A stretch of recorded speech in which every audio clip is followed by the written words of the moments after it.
Hi, Andrew Yanni here. Today's programs are all about teenagers, the issues they face, and the skills they need. Don't miss Life Skills Thursdays every week on Channel 1 Connection.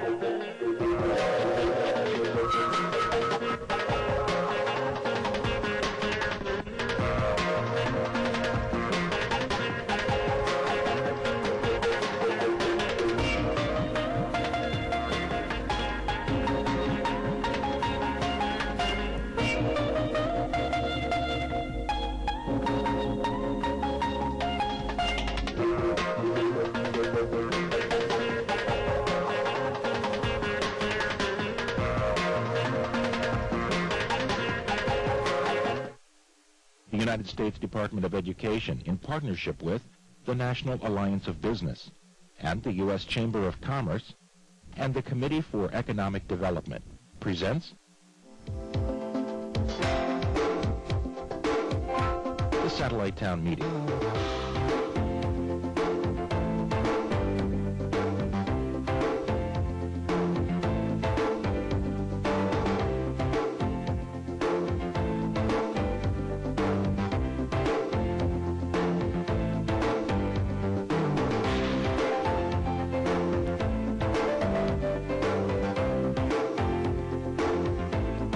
Tonight's Satellite Town Meeting is made possible by the generous support of our funding partners, the Bayer Foundation, the Procter & Gamble Fund, River Deep Interactive Learning, and Target Stores, and by our broadcast partners, Discovery Communications, the Public Broadcasting Service, and Channel 1. Tonight, our topic is teacher quality, ensuring excellence in every classroom. Now live from Washington, D.C., here is your host, United States Undersecretary of Education, Gene Hickok. Good evening. Welcome to our Satellite Town meeting for March. Tonight we're going to talk about an issue that is at the very heart of school reform, ensuring teacher quality. When President Bush signed the No Child Left Behind Act into law earlier this year, he ushered in a new way of doing business in American education. He brought to our schools and communities a new demand, a demand that says all students, regardless of their race or their socioeconomic status or what language they may speak at home, all students must be held to the same high academic standards.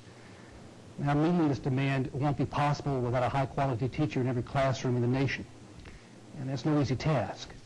The experts tell us that over the next decade we will need more than 2 million new teachers, and to be successful, every teacher, new or tenured, will need to have better training and resources in the latest teaching methods and subject content, and in the most up-to-date approaches for assessing students' abilities and needs.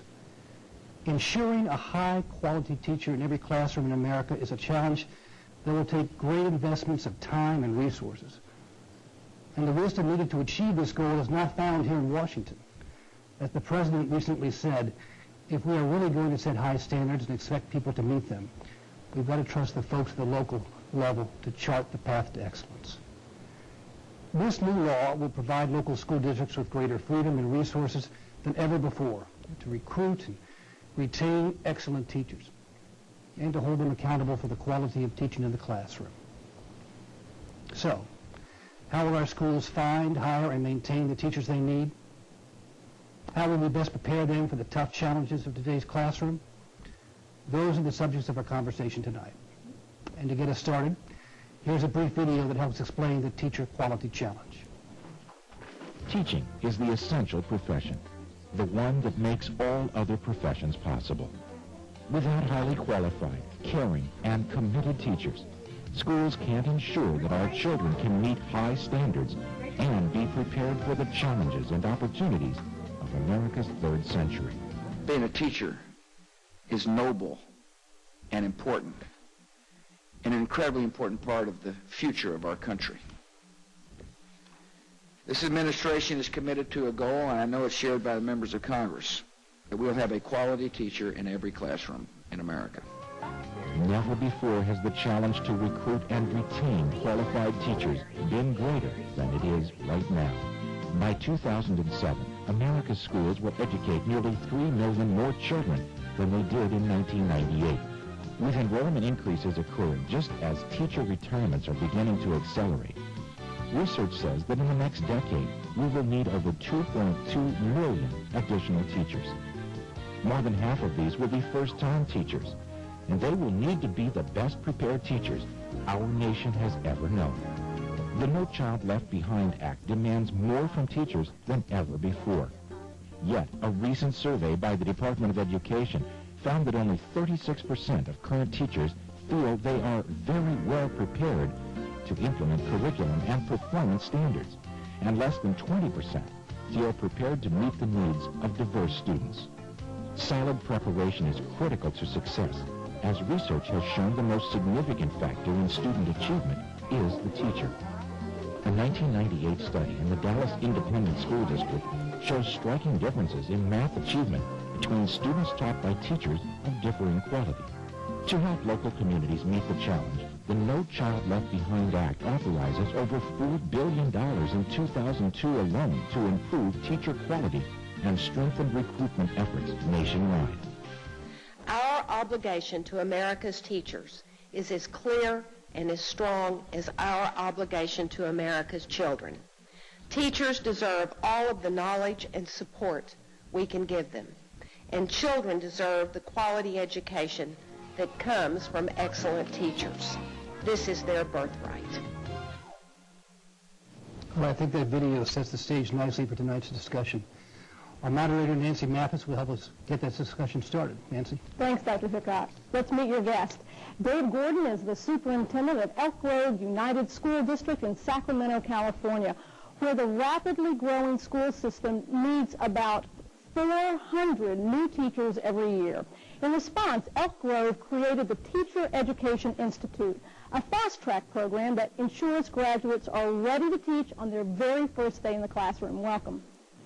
Cheryl Crabiel is a teacher with 18 years of experience and a special expertise in science and early literacy.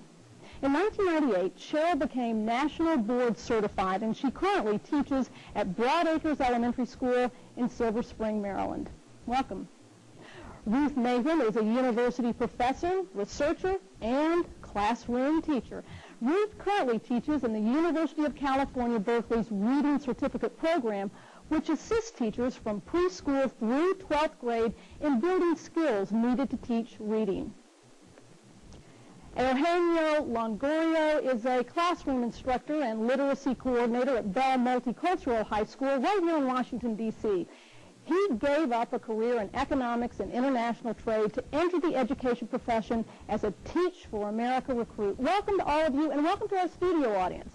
Our viewers are an important part of tonight's discussion. We want to remind you that you can send us your questions and instant messages from your computer. Please visit the web address on your screen to send a comment or to ask a question. Or feel free to call us. The number is 1-800-939-9382. Dr. Hickok, the floor is yours. Thanks, Nancy. Dave, let's start with you. Your credentials are impeccable, your experience is incredible, and your success is well known.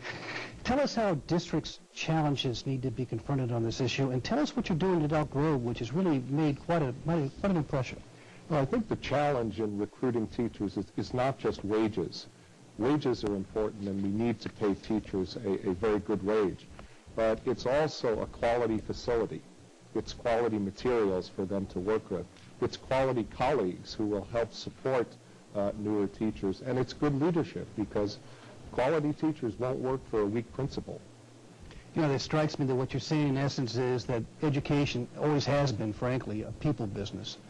And what you need to do is make sure that you have the right people to attract and retain and maintain the kind of teaching staff you want to have. And focus on instruction and the classroom, and give the teachers all the support you can in that classroom. Yeah, treat them like the professionals they are. Yes.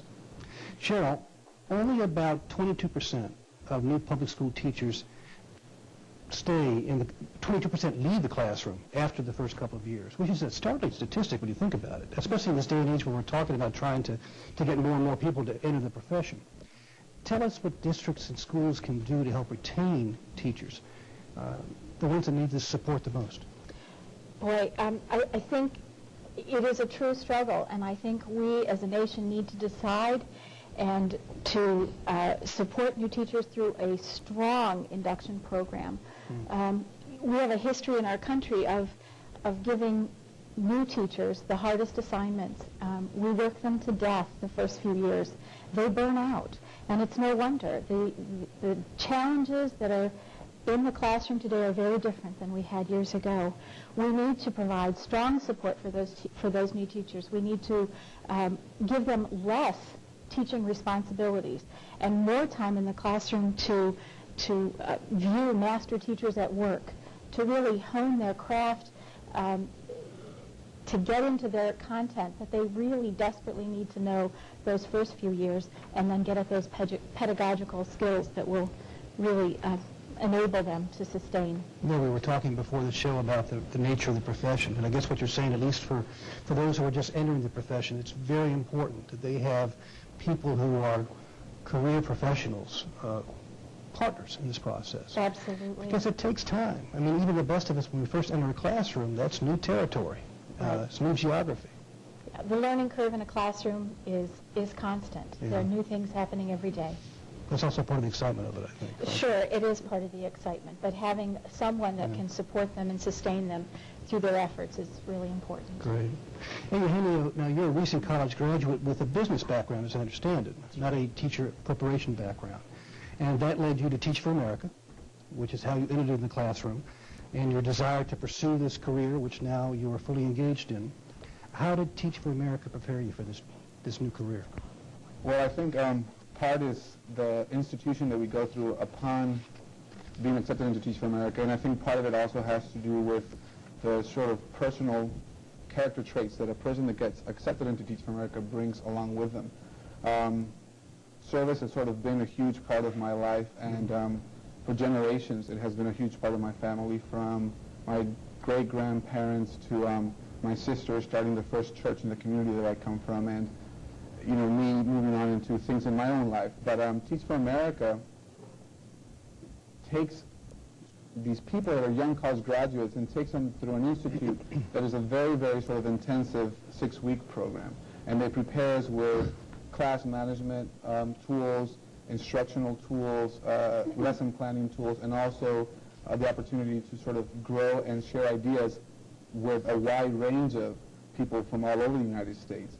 And then they put us in the classroom, and sort of in the classroom we have the opportunity to become and learn from the theory that we've just been learning in the classroom and apply, and along the way, tweak, because every experience is different. But they're great at doing that, and I'm glad that they exist, because otherwise a person like me with a non-education background would have not had the opportunity to avenue or segue into education.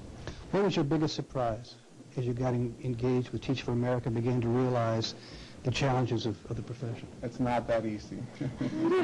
That was a huge thing. I think that, and I've always said this, being outside the classroom or just looking at anything from a distance, you can look at a pole vaulter and see how smooth he just jumps over the pole, and you can see a gymnast on a balance beam and see how flawlessly she sort of, somersaults, 3 or 4 times and still is standing up there. And I think anybody that looks at anything from an outsider's perspective thinks it looks easier. So it was a challenge.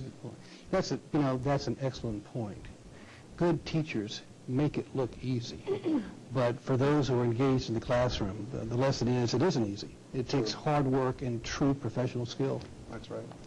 I understand that we have some special guests via satellite, Nancy.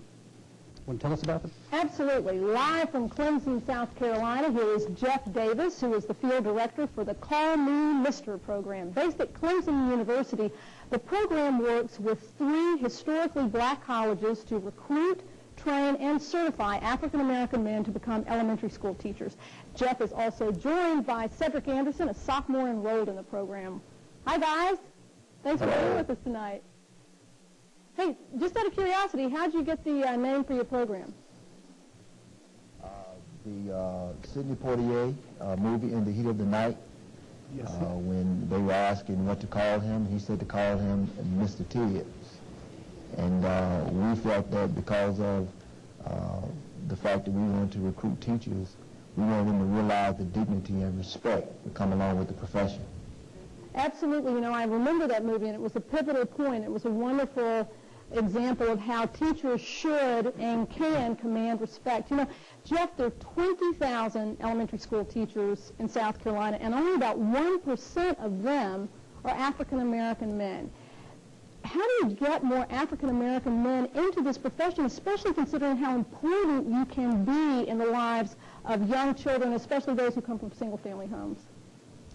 First of all, I'm very proud of Clemson University and the state of South Carolina because we understand that it is a team effort anytime you're trying to eradicate these type of problems. Clemson University and the 3 private black colleges, our goal is to recruit 200 African American males and place them in the classrooms of South Carolina as role models, teachers, and leaders. And some of the ways that we are recruiting these young men is with the young men that we have now. We presently have 90 Mr. Scholars in the program. They are our best spokesmen. They're very excited about the profession. They have opportunities to go around the state, and they encourage other young men to consider this profession. And so we use them.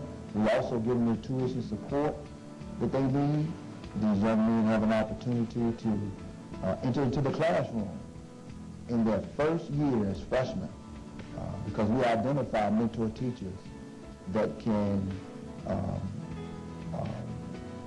give them the role model that they need while they're in the classroom and show them the best practices.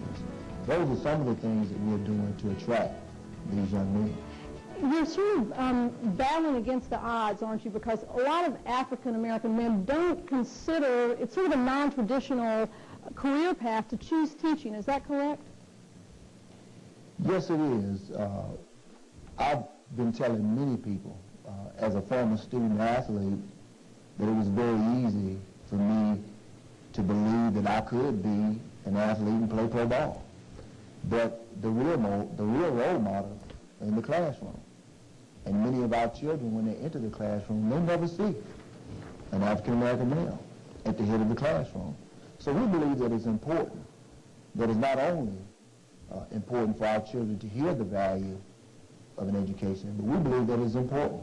And we believe by placing these young men at the head of these classes, that not only will minority kids benefit from having an African-American male teacher, but children from all cultures will benefit. Absolutely. Well said. And just one more quick question. The money. It takes a lot to fund this, right? Yes, it does, because we want to continue to give the young men the tuition support. We like to offer them a stipend and also book allowance. So your underwriters are who? Our underwriters, the Sunshine Lighting Foundation, headed by Doris Buffett Bryant. She was our first benefactor, and her leadership gift has encouraged local and national foundations, such as the Charles Stewart Mott Foundation in Flint, Michigan, the Seth Family Foundation in Greenwood, South Carolina. Also, the governor, Jim Hodges, encouraged the General Assembly to give us money. And Lindsey Graham and Jim DeMitt led the charge on the federal level to encourage the Department of Education.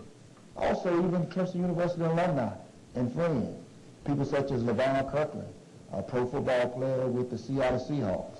He supported this program, and we are grateful to each one of them, and we know that the dividends will be returned greatly when these young men enter into the classroom and encourage our children to embrace education and become our future leaders. Absolutely. You know, I want to ask Cedric there for a minute if we could pull out to a two-shot and look at... Hey, Cedric, how are you? Thanks for being with us. It's a pleasure. So what attracted you to this program? I wanted to be a role model, not only in athletics, but I want to give an educational basis. I want to give the children something that they can really go out into the world and use. And I really enjoyed this program. Had it ever occurred to you before you heard about Call Me Mister to be a teacher? If you want to be a role model, did you look at some other ways to do it before you landed on teaching?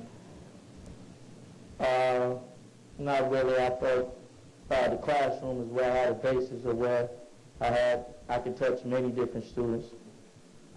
Terrific. Listen, thanks a lot. Cedric, Yes, sir. best of luck to you. Thank I know you. we'll be hearing great things from you. And Jeff, best of luck. And hey, go Tigers, right? Go Tigers. Take good care. Thanks a lot, guys. Also in our audience, I'm going to trot around here. Whoops. Are we going to our next guest, or are we going to this? Phone number. We have a phone number here for these guys? We don't have the phone number. 800-640-2657. There we go. Call me mister. We're just calling it a little late there, but 1-800-640-2657. You can get more information about that. Maybe you can replicate that terrific program in your area. Now we're going over to David Stevenson. Come on up, David. David Stevenson is a middle school teacher at Whitman Middle School, special education teacher at Whitman Middle School. And you had a very interesting career track into education. Tell us about it. Troops for Teachers. Troops for Teachers. Along about the time that I was getting out of the service, service was downsizing. I was looking for a second career. I had thought about teaching earlier, going through college, and this gave me the ideal time to go about doing it. Troops to Teachers is a program when I was getting out that tries to transition mid-level Army personnel into teaching. It has a threefold purpose. One is to help reduce the shortage of teachers. Secondly, provide role models. My being black, young, and still somewhat able to move about, I felt that this would be an ideal place for me. And lastly, they also provided for the transitioning soldier some monetary support to help us easily transition into the teaching career. And how's it going? Again, like I said before, never a dull moment. I'm a special education teacher. My wife is also a special education teacher. And basically, having gone through 6 years of teaching, I feel a bond with my students. There's never a dull moment. It's very exciting, and it's something that I recommend to anyone that's retiring from the military. Do you think that most people see a connection between military service to our country and service in the classroom? There's a close tie-in. In the military, retiring as an officer, we've always taught to provide a positive leadership and management, and to know our personnel. And one of the things in teaching is you've got to know your student, not just in the classroom, but his environment outside the classroom also. And that way you can find ways to motivate the student to learn as something that he wants to do rather than something that you as the teachers probably he sees you as forcing him to do. And if we can do that, motivate him to learn on his own, hopefully I'm doing that, then I think we'll see a better student in the end. Terrific. Hey, thanks so much for being with us tonight, and continue good luck. Dr. Hickok? I want to thank David for his service to his country and also in the military and now as a teacher. Both very high callings in democracy. Thanks for everything. You know, you and your colleagues in the teaching profession are about to receive some much-deserved support. The President's budget request for next year would fund new and existing programs to help states and school districts improve teacher quality and strengthen teacher recruitment. Here's a brief overview. The President has requested a $2.85 billion increase for the Teacher Quality State Grant Program to give states the resources to recruit and train teachers. He's also proposed a record level of support for programs that provide innovative ways to recruit new teachers, including Troops to Teachers, Transition to Teaching Program, and Teach for America.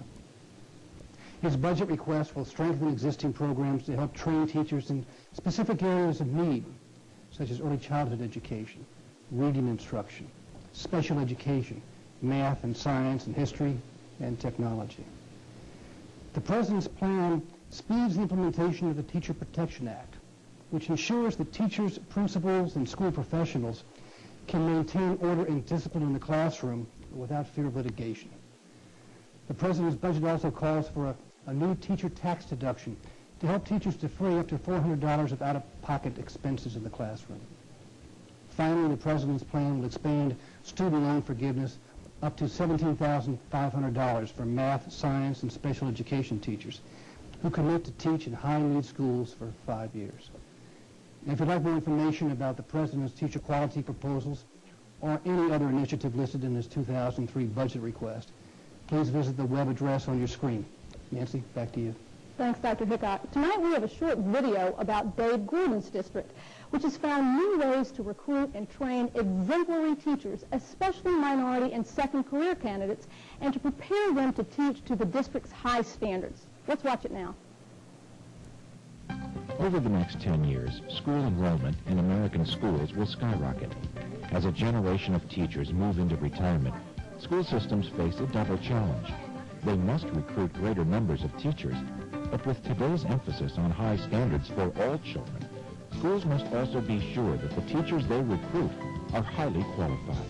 President Bush's challenge to leave no child behind puts a much higher level of expectation on today's teachers. We need the very best and the brightest throughout our school system, and attracting the means, mounting quality training programs, providing good leadership in schools, quality principles, and most of all, supporting teachers with additional training, professional development, and support from the leadership in school districts. David Gordon's school district in California serves 50,000 students. That's expected to jump to 80,000 in just 8 years. But the district started preparing for the increase in 1993 when they formed a partnership with the San Francisco State University to create their own Teacher Education Institute. It takes prospective teachers through 11 months of training with hands-on experience, support, and mentoring. In turn, the program not only accredits them for teaching in California, but also specifically prepares them to teach to Elk Grove's own high standards. The Teacher Education Institute attracts second career people because of the brevity and the shortness of our program. So we're able to attract people from lots of walks of life, such as attorneys, accountants, instructional assistants, forest rangers, and they bring with them life's experiences along with wisdom. Studies clearly show that student achievement is directly related to teacher quality. So TEI is structured to ensure that the teachers in training, called interns, are well prepared. Classes are held late in the day to maximize the intern's opportunity to observe and student teach, as well as to work other jobs as they make their transition. I feel I have a whole network of professionals working on my behalf to ensure that I succeed both personally and professionally. These individuals also recognize the importance of maturity and life experiences as valuable attributes of a teacher.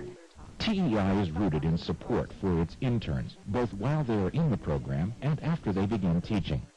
So interns are enrolled in groups of 25, called cohorts, who take all their classes together and become their own support group. Each intern is paired with a carefully chosen teacher or coach who serves as a guide, instructor, and mentor. There are even teachers who take care of applications, financial aid forms, and other paperwork so that the intern's focus can be where it belongs, on teaching. Through TEI, I was 100% prepared. My first day of school, I was able to focus on meeting my students and not district standards or district curriculum. TEI prepared me for that.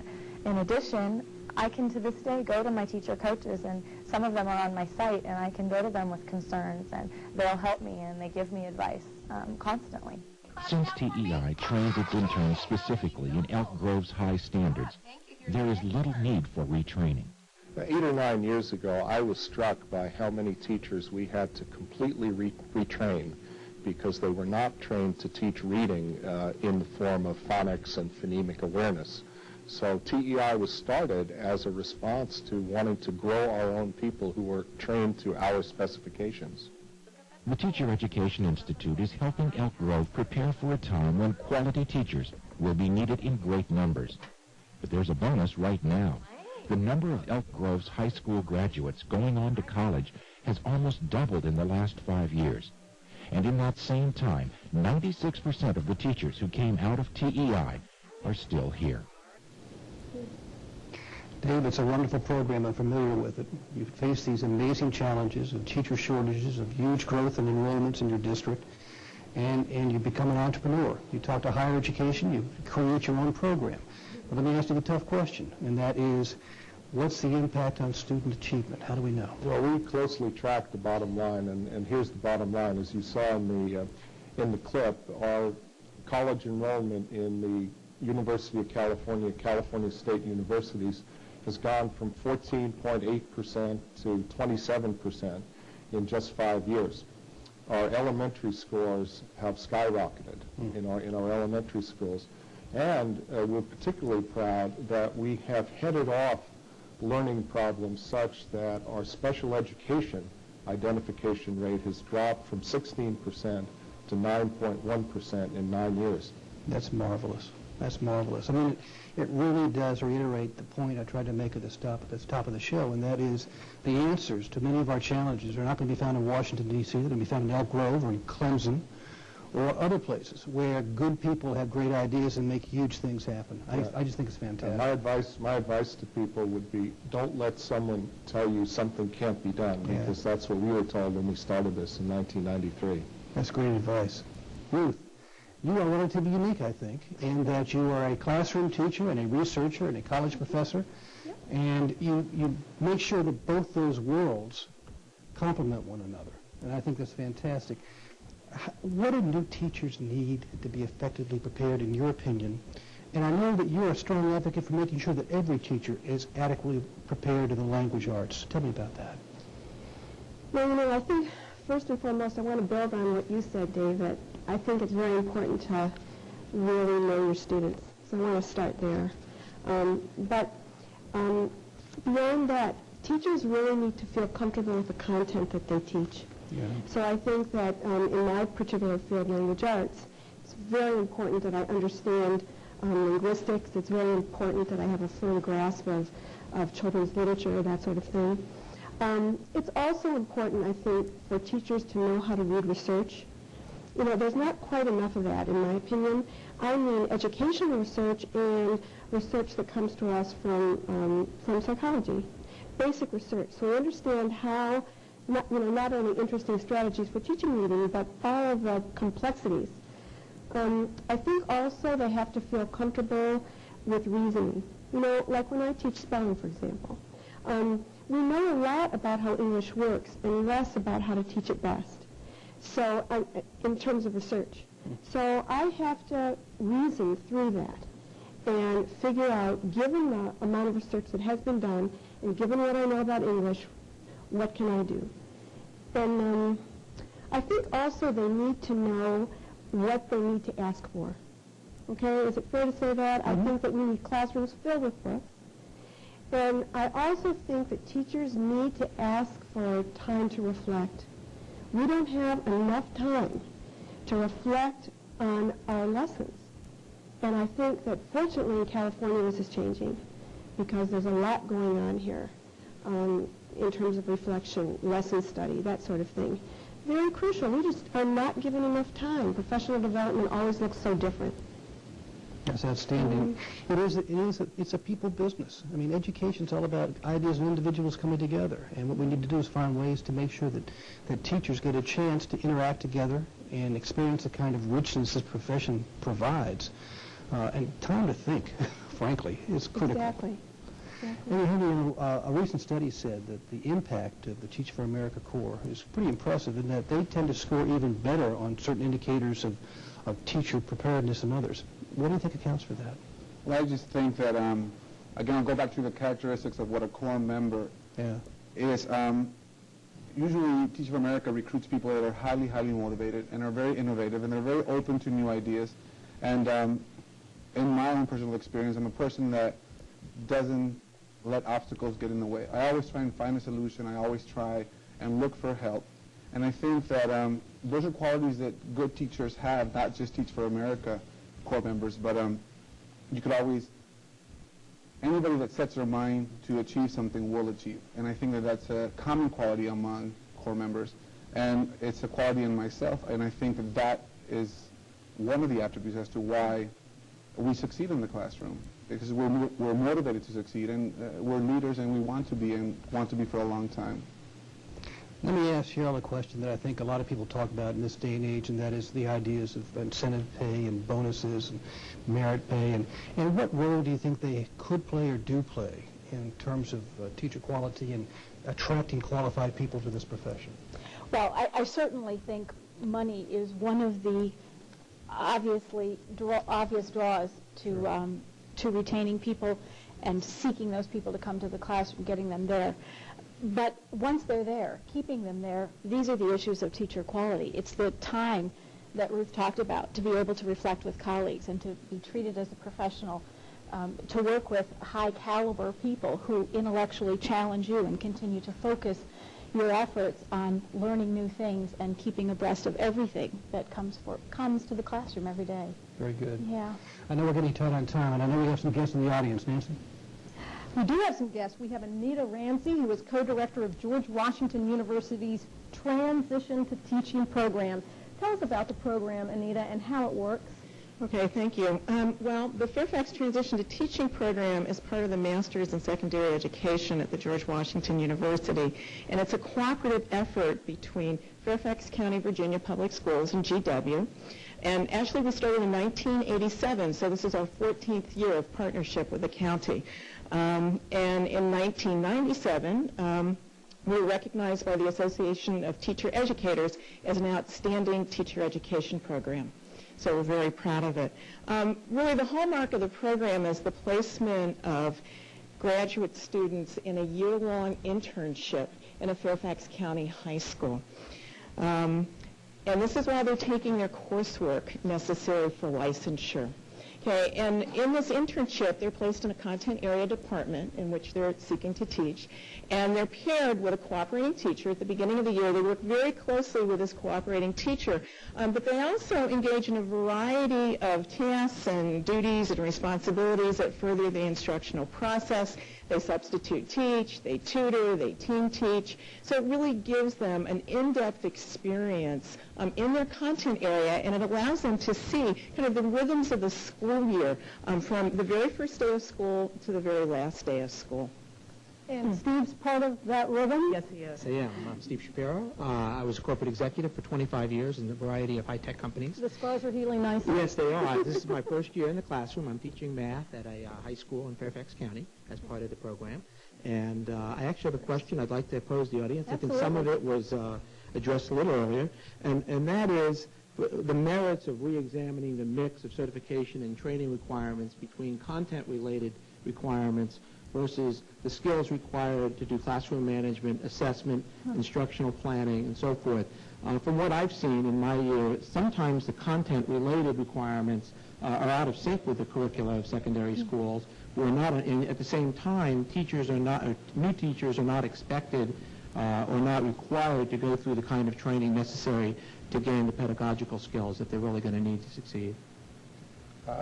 I guess it's more, it seems like you're speaking to me, and I came into the classroom with a lot of motivation and a strong determination to fulfill a mission, and it's a mission that I fell in love with, and it's the mission that I decided to go into teaching. And it sort of says that every child, or so my dream is that every child in the classroom will have the opportunity to attain an excellent education. And going into a master's program a couple of years after teaching has really opened up a lot of, I don't want to say doubts, but has really let me see what I was missing. And even though I was prepared to go into the classroom and I was able to succeed, I do understand and do feel that there was a component that was missing, and it's the pedagogy and the research. And going through a master's program has really allowed me to add to my ability to teach. And I do suggest that, there are sort of benchmarks set, but that those benchmarks are supported by school systems and universities like George Washington University was mentioned earlier, to help the mid-career people and people coming from diverse backgrounds to gain that knowledge. Because otherwise, you have people that come in for a brief time and leave as well. And what we want to do is retain. And the only way we're going to retain is by continuing the education of these people coming from the diverse backgrounds. Thanks. Let me introduce Dr. Kathleen Madigan, the Executive Director of the National Council on Teaching Quality. Kathleen, tell us about the mission of the American Board for Certification for Teacher Excellence and how it will help build a core of highly trained, highly motivated teachers. Well, we're really excited. The American Board for Certification of Teacher Excellence, or the American Board, is really looking at developing pathways or new doors to get the mid-career change people, the Troops for Teachers, the Teach for America, and the individuals who perhaps haven't thought about education as a career before to come into the door. So we have a beginning teacher component that individuals will take a series of examinations, and if they pass those examinations, and they're very rigorous, there's content area examination and a pedagogical examination, very rigorous. If they pass those, then we're seeming to get recognition across the nation. So that certification can be used to go to Missouri or to New York or to New Jersey, can be used across the country. So that's exciting on the beginning teacher. The advanced certification is an honoring and recognizing of professional teachers currently are in those classrooms. So having those individuals take this wonderful high quality rigorous examination and content area, plus having them send us a portfolio of their student learning gains, the impact they've had on students, real teachers, real kids, it has to work. Doesn't matter about the style, doesn't matter how their hair looked that day, doesn't matter. What really matters is, did kids learn? And so can they pass a content test, and did students learn? Then we'll be excited and we'll have them the American Board certified. Terrific. Thanks so much, Kathleen. Continued good luck to you. Thank you. Dr. Hickok? Thank you very much. Thank you, Kathleen. Ruth, we've talked a lot tonight about how we prepare people for this very important profession. But how important is good quality, ongoing professional development for teaching, especially research-based professional development? Well, that's a good question. Just like English is a living language, research is alive and well in the field of reading. And what my students tell me with my Berkeley Extension course is that they're so glad that they have an opportunity to read research and let that filter through different hypotheses that they're given, so that ongoing professional development for them is very important. Now, the other piece of that is that they know that they have to work on their own lessons. But if they don't have somebody to work with, to work their problems through with, and somebody who who's familiar with the research that's out there as well, it's hard for them to negotiate new pathways. So I see it as very important, both at the school level and also when they're off in the classroom and given time to think. Let me ask you a related question, and it goes back to some of my time as a school board member a long time ago. How do we go about convincing school boards of the wisdom of investing in research-based professional development, especially as we move into academic standards and accountability models where we really need to make sure that our teachers have what they need to get the job done? Well, I think one thing that school boards can do is take a look at the data in their district, all right, and see if a district has taken a new pathway and that new pathway is producing results. It seems like it would be a good idea to follow that pathway. So I think that's one consideration. So look at the data. What are the arguments behind No Child Left Behind is the importance of good information to good decision making. Right. And if there are ways to make sure the school boards have a better sense of the importance of professional development and how it relates to student achievement, then that argument's a little bit easier to make, I would think. I think, is it all right if I make the point, though, that I want school boards to encourage teachers to look at all sorts of data, not just standardized tests, portfolios of children's work, and their own observations. Now, Cheryl, you're national board certified. We heard earlier from Kathleen Madigan about another approach. What does national board certification mean? How does it relate to teacher quality, student achievement? And why should, in your opinion, other teachers consider going down this route? Okay. Well, first of all, the National Board for Professional Teaching Standards is an organization that seeks to certify teachers that meet standards, standards that have been developed by teachers, prominent educators, community members around the country. These standards are essentially what teachers should know and be able to do. It is a voluntary process. I think the greatest piece of how does it impact teacher quality, The national board process has been probably the most important professional development I've ever done for myself in my entire career. It forced me, through the process, to examine everything that I do in my classroom, why I do it, the analysis piece of going back and looking at student work, how will I change what I do, and how will that impact instruction. I said earlier that the demands on my time are much greater today than they were 18 years ago when I entered the profession. The national board process has taught me to do the best, to those best practices that move students quicker, faster, and get at what they need to know easily. Why would teachers want to go through this process? I'll piggyback on the American board. Teachers need the recognition. Teachers crave professional development that impacts them directly at the school level. It is the only thing I've ever done that touches me in my classroom, what I do every single day, and that ultimately impacts student achievement. I know I'm a better teacher for it. The process you went through caused you to rethink and ask questions about the way you've done things in the classroom. And it reminds me of, I'm sure it's an old saying, that the best teachers are always students first. Oh, I think that's absolutely true. Continuous learners, yes, definitely. Nancy, I think we have a phone call. We do. We have a phone call from York, Pennsylvania. Do you have a question? Yes, I do have a question. My question is this: fundamentally, why are we in the situation that we are, that we must attract people who are coming into education after another career? Why is it that we're not, with the system in place, attracting the best and the brightest students initially in their career?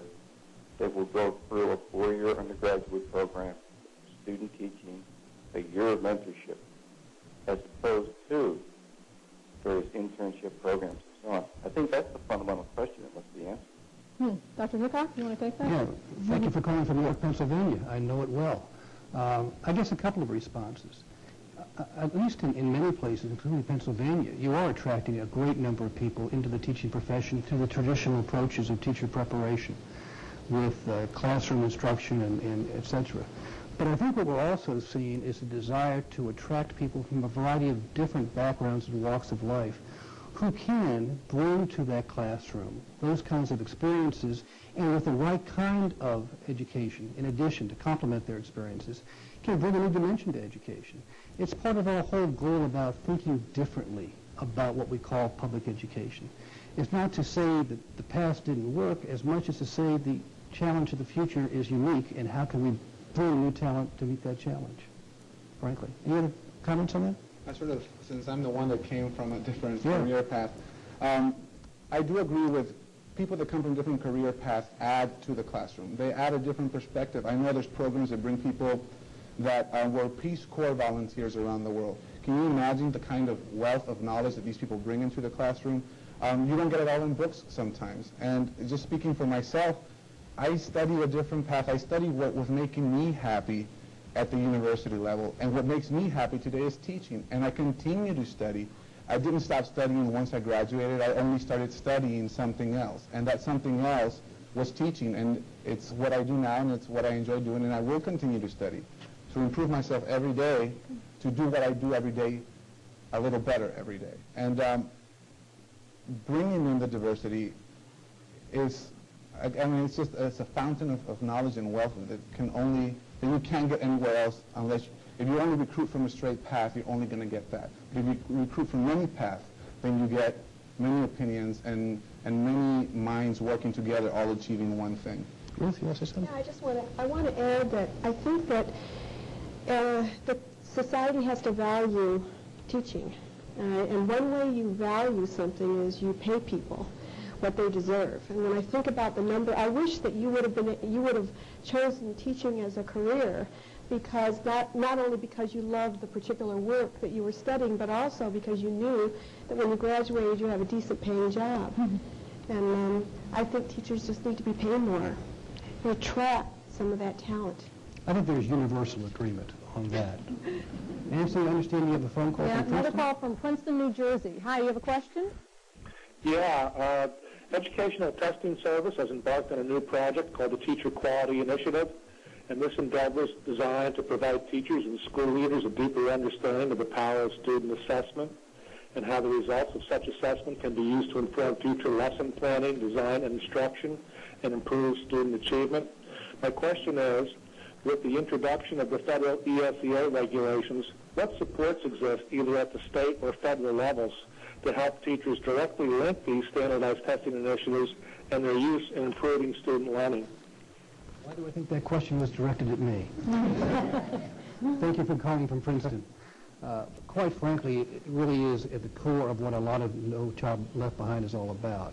People talk about standards and accountability systems and assessments based on standards, and obviously that's the very benchmark we're looking at, and every state will do it its own way. But the question becomes, what do we learn from the test, and how do we take information from a test and use that to improve curriculum, improve instruction, improve pedagogy? It's not about testing just a test. It's not about accountability systems just to have information. It's about using information so that as a parent, or as a teacher, or as a superintendent, or a school board member, or just a conscientious taxpayer, you have a better sense of how information in a classroom translates into student achievement. Any other comments on that? Well, if I could just offer an example. This year I actually went back to the classroom after being out of the classroom for a while, and I entered a new environment for me, something I hadn't been part of before. And one of the things that I received on the first day of school was a data notebook. Yeah. And that data notebook, honestly, provided me with a blueprint of where my students were. Who were these children that were going to walk through my door? Some of that data was the standardized test from the year before, but it also included very important information on running records, reading inventories, what skills did they know in math, could they add, could they subtract, multiply. And I sat down and literally with Post-its began to plan out, this is how many reading groups I need to have in my classroom. These students need to be challenged in this area. These students I know immediately need X, Y, or Z.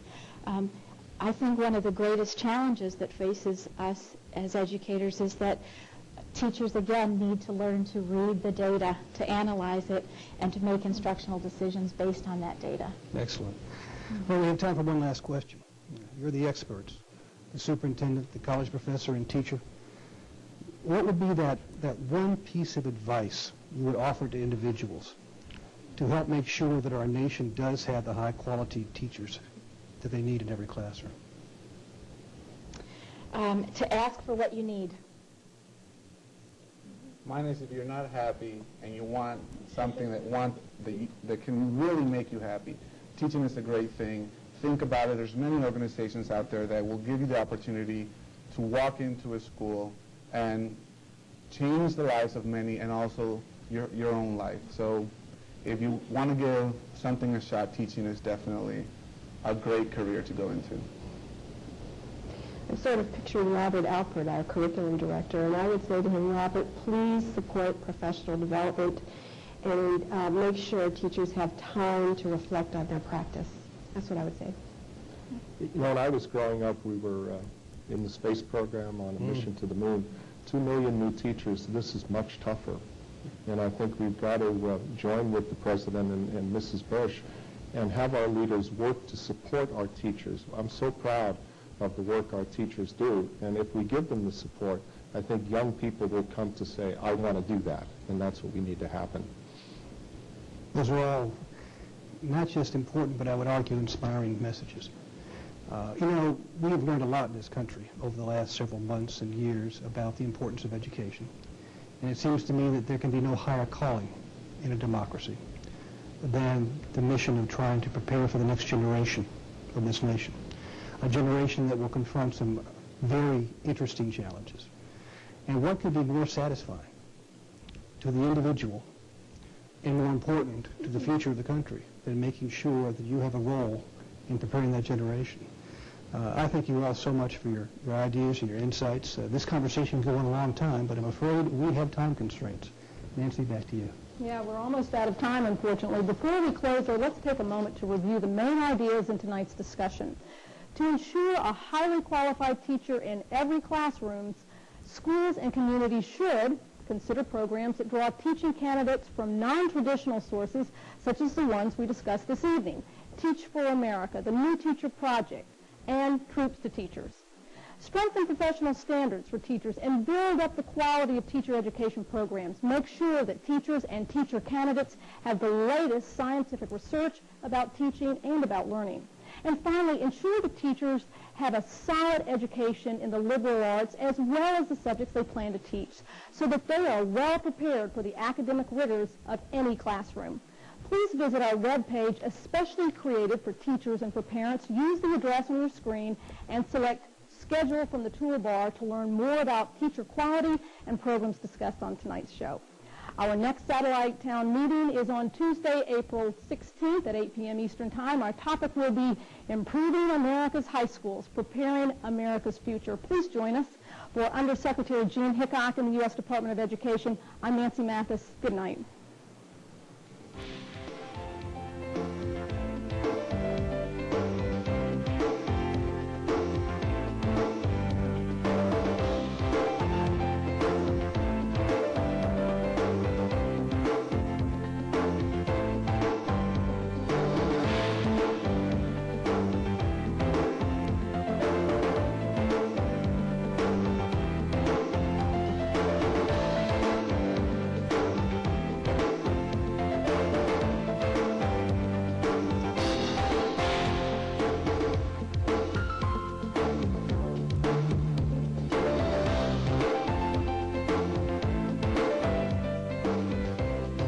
The Satellite Town meeting is made possible by the generous support of the Bayer Foundation, the Procter & Gamble Fund, Target Stores, and Riverdeep Interactive Learning. The Satellite Town meeting is also brought to you by our broadcast partners, Discovery Communications, which rebroadcasts the Satellite Town meeting monthly on the Learning Channel. For a schedule or for more information about Discovery's educational programs, visit the address on your screen. And by the Public Broadcasting Service member stations, providing quality television with educational, children's, cultural, and public affairs programming. And the Heads Up Network, a satellite television service dedicated exclusively to the training needs of the Head Start and early childhood community.